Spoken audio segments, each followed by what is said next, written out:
Hey, what's going on, everybody? My name is Corey, better known as the Seaman. I want to welcome you to another edition of Seaman's Cinema Sit Down. I'm sorry, I'm out of breath. Well, the dog's got to go to the vet, and she's a psychopath. So to help my mom out, I impromptu jog around the block.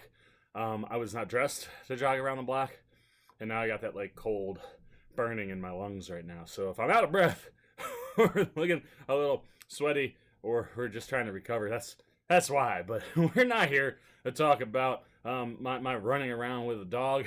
We're here to talk some movies. And oh man, is there a heartwarming, emotional movie out in the cinema right now, and features arguably one of the greatest human beings to ever walk the planet, man. This man helped raise me as a child through television, man. What Fred Rogers has accomplished in his life is not only to be commended, but so important, man, to the education of children, not just textbook education, but life education, how to deal with some heavy things. It's one of those things, when you're a little kid, you kind of forget this aspect of the show, but when you're not a little kid and you're watching the movie, you go, wait, Mr. Rogers dived into like some hardcore heavy stuff. But it was stuff that I think kids don't know how to deal with. And Mr. Rogers gave us a way to deal with all sorts of ways to handle our emotions. And just a tremendously admirable, wonderful human being. And this film so captures that in just one story. What am I talking about, man? Why don't you pull up a chair, take a seat. We're getting ready to dive in, spoiler free, into a beautiful day in the neighborhood, right? And so, you know, it's one of those movies, like, you see that and you're like, oh my gosh, they're making a Mr. Rogers movie. And then you're like, oh my gosh, Tom Hanks is playing Mr. Rogers. You want to talk about wonderful human beings. You got arguably the most wonderful actor in the biz to play one of the greatest, most wonderful human beings of all time. It's a wonderful mashup. Granted, Tom Hanks don't do accents very well. He pretty much just sounds like Tom Hanks putting on an accent. But his cadence, the way he carries himself, the performance is so inherently Fred Rogers. Like I said, the voice sound might not be there, but Hanks transports you to a time where Mr. Rogers was front and center, doing his thing, and just showing you who Mr. Rogers was. Now, if you're unaware of what the storyline is here, this is something that we all knew. But myself, you didn't really know where they would go with this story. Maybe they would use it to tell the Fred Rogers story. But Esquire had done a big spread issue on heroes. And what ends up happening is what's supposed to be just a small, like, little 400 word blurb turns into the cover story for this issue of Esquire. And that's what we're focused around. We're focused on that interview, the interviewer, Mr. Rogers, the interviewee, and everything that surrounds that part of the story. And at least for me, I figured that's how we were going to dive into the show and giving everyone an idea of who Mr. Rogers was throughout the course of his life. That's not what we get here, man. We do get a very focalized story, and a focalized story that focuses on the writer, played by Matthew Rhys, Lloyd Vogel. Does not inherently focus on Mr. Rogers. The story is really Lloyd's. And it's a wonderful story. It's a tragic story. It's a hard story to go through. The own personal loss is one of those things you see in the trailer where Rhys goes, you like people like me, like broken people. And Matthew Rhys's character is very broken, man. He has a shattered relationship with his father, while starting to start his own family with his wife and their new child.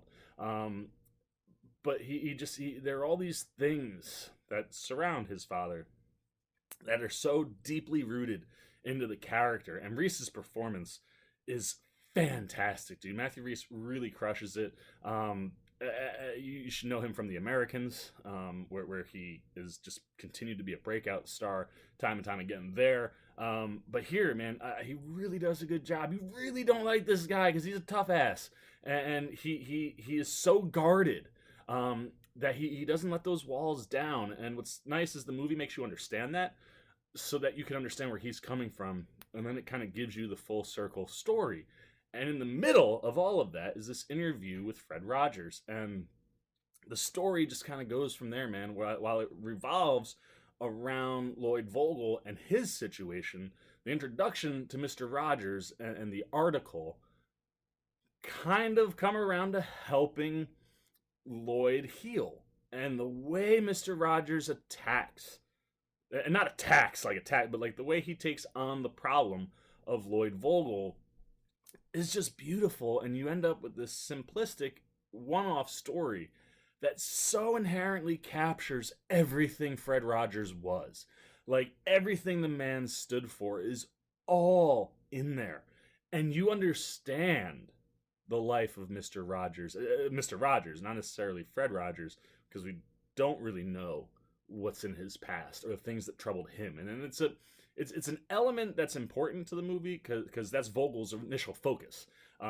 Was that dark thing? This guy is too nice. There's got to be something deep down that gets to him. And while it's never directly addressed, and they don't really go into Mr. Rogers' past at all, it's there. You understand that he's a human who, like every other human in the world, deals with really difficult things, and he has his own ways of dealing with things, like we've seen in the trailer. Like, you can just hit all the low notes on a piano, like boom, or going swimming and things like that, and they kind of give you little tastes of Mr. Rogers' life. But the power of the movie is how it just captures his essence and what he stood for and what he brought to the world. And just seeing his interactions with Lloyd and Lloyd's family, you don't need a full biography story. This one story was perfect, and it will hit you right here. It took the train scene that had me sobbing in the trailer to get the waterworks going, but that's fairly early in the movie. And trust me,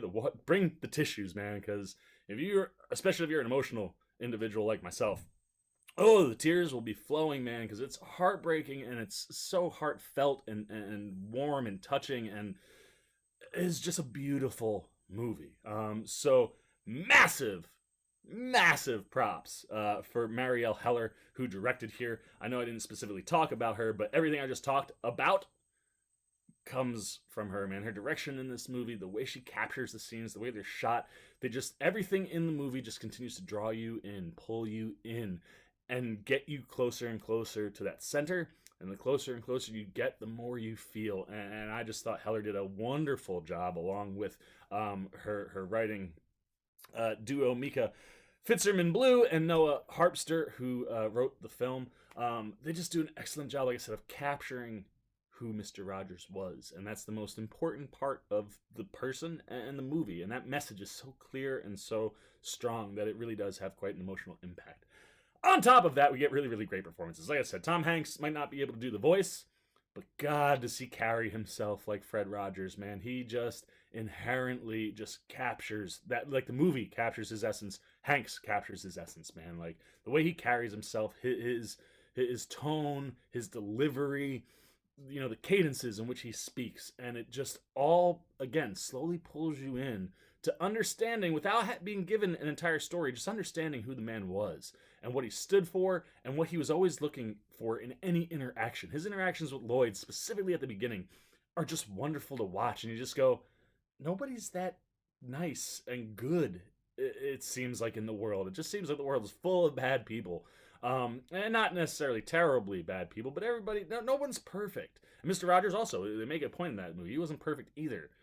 But what the man stood for, I feel like it's just something that we lack in this current world. And getting to see it in any form, specifically being delivered by Tom Hanks, was wonderful. As was, like I said, Matthew Rhys's performance. He's really, really good, man. He makes you not like him. He's an unlikable dude. And then to get to see a transformation because of the interactions that he has with Fred Rogers, it's just beautiful. And watching that transformation is delivered so well by Matthew Rhys. And while the two of them really are the focal points of the movie and the foundation and the center of it, there's a really nice cast around them.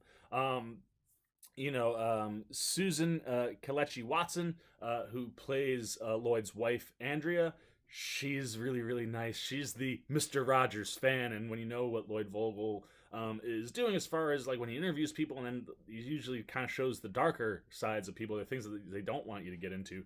You know, those people kind of hold grudges, and she says in the trailer, you know, she's like, please don't ruin my childhood, Lloyd. Like, she's someone who cared about Mr. Rogers, and getting to watch how she fits into this world, and her and the baby and the role they play and how that mixes into the Mr. Rogers story is really, really wonderful. And I thought Susan Kelechi Watson does a really nice job. The other person, though, to really call out in this movie, because, you know, we get to see a whole bunch of different folks pop in and out, but Chris Cooper, who plays Lloyd's father, Jerry, you know, Jerry kind of pops up at his sister's wedding, which they hint at is like, who knows, like the fourth, fifth, multiple times she's been married, and he shows up, and that kind of is a linchpin to the center of Lloyd's story and everything that's going on inside him.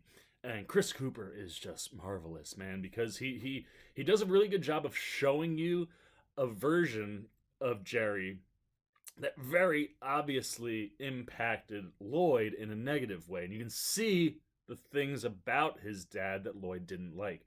But Cooper does a really good job of playing someone who is trying to fix things, trying to solve things, and try to make up for what he did. And that kind of combativeness between the two of them turns into something wonderful as, you know, Lloyd's journey with Mr. Rogers continues, and how Jerry gets kind of pulled into that. And I just thought Chris Cooper nailed it. So you get some real top end performances from your main cast. Like I said, a bunch of nice supporting folks who pop in, but at the end of the day, you end up with this story that's not about Mr. Rogers per se. It's really about Lloyd Vogel, yet is so inherently about and just lives Mr. Rogers. I just thought this was a wonderful film. If you grew up watching Mr. Rogers, if you were a fan of Fred Rogers, if you were impacted in your life in any way by Fred Rogers, whether you were an adult or a kid, you go to this movie and all those feelings and all those things that Mr. Rogers brings to each and every one of us who grew up with him, they're all there. And there are moments in the movie that just transport you back to being a kid. And specifically, talking about transporting back to being a kid, they do dive into the show, Mr. Rogers. We get to see him film multiple times. We get to see him in ways we never saw Mr. Rogers, and we get to see him interact with his puppets and the way he uses them and the stories he's telling. All that stuff is in there, man. Like I said, the movie may ultimately be about Lloyd, but when they dive into the Mr. Rogers stuff, specifically the show elements, you know, from the puppets to some of the other actors, to how he crafts a show and how he works on set and what he does, all of that stuff is in there, and it's wonderful, dude. The opening of this movie throws us right into the show in a way that should be very familiar with all of us, and the same thing at the end. And as they kind of mix the show in throughout, like I said, this movie just captures everything that is Mr. Rogers, and I thought they nailed it. So thank you so much, Marielle Heller, for directing and bringing us this wonderful movie. For anyone who's a Mr. Rogers fan, this is a must-watch, and it's a must bring your tissue to the movie theater. And also Mika Fitzerman-Blue and Noah Harpster, you guys really captured the essence of Fred Rogers in telling this story in a way where it's not a biography, man. We don't get his whole life. You get his whole life. You know what I mean? It's beautiful. So if you're a fan, please go out, check it out. Bring the tissues, bring the family, man. It's a really, really wonderful movie. I really, really loved it, man. It was everything I wanted it to be, and then even gave me some things that I didn't know I wanted either. So really, really good job for A Beautiful Day in the Neighborhood. Highly recommended if you're a Fred Rogers, Mr. Rogers fan. But that's it, man. I'm done. I'm not going to say any more. I want to know what you're thinking, man. Did you grow up with Mr. Rogers? Did you ever interact with Fred Rogers? He interacted with thousands of people over the course of his life, man. And if maybe you were one of those people, hit those comments down below, man. Let me know your thoughts about Mr. Rogers, how he impacted you either personally, if you ever interacted with him, or didn't interact with him, how the show or just what he stood for, how that impacted you. And then if you saw the movie, did the movie capture that stuff? Did it deliver the things you wanted it to? Did you enjoy it? What was working, not working? And if you didn't see the movie yet, do you want to see the movie? Has the Seaman enticed you to see the movie? I hope I have, dude, because like I said, it's a beautiful movie. So anything you're thinking about A Beautiful Day in the Neighborhood goes down below in the comments section. Try to keep it spoiler free, or warn us if you're going to dive into a spoiler. But leave me all your thoughts about the movie down below. As always, if you enjoyed this video, please give me a thumbs up. And if you're new, you want to come hang out with the Seaman anytime we're talking movies, come join the Cinema Sit Down squad by hitting that subscribe button over there. Hit the little bell that follows. You'll get an alert anytime I post a video. And if you don't want that, just hit the subscribe. I'll hop up in your feed and you can pop in anytime. We're talking all the movies and TV anytime we can. That's how we roll here at Cinema Sit Down. So I look forward to interacting and talking with you guys as always. But until next time, for the C-Man's Cinema Sit Down, I'm the C-Man. I'm signing off. See you later. Peace. Well, you guys are still here. You must be looking for some more content. Well, don't worry. C-Man's got you covered, man. You got videos like this guy and this guy. And if you haven't yet, and you want to come check out all the C-Man goodies, join the Cinema Sit Down squad, man. Hit that subscribe button. And don't forget to hit the little bell down below that, too, so you can get alerts every time I make new videos.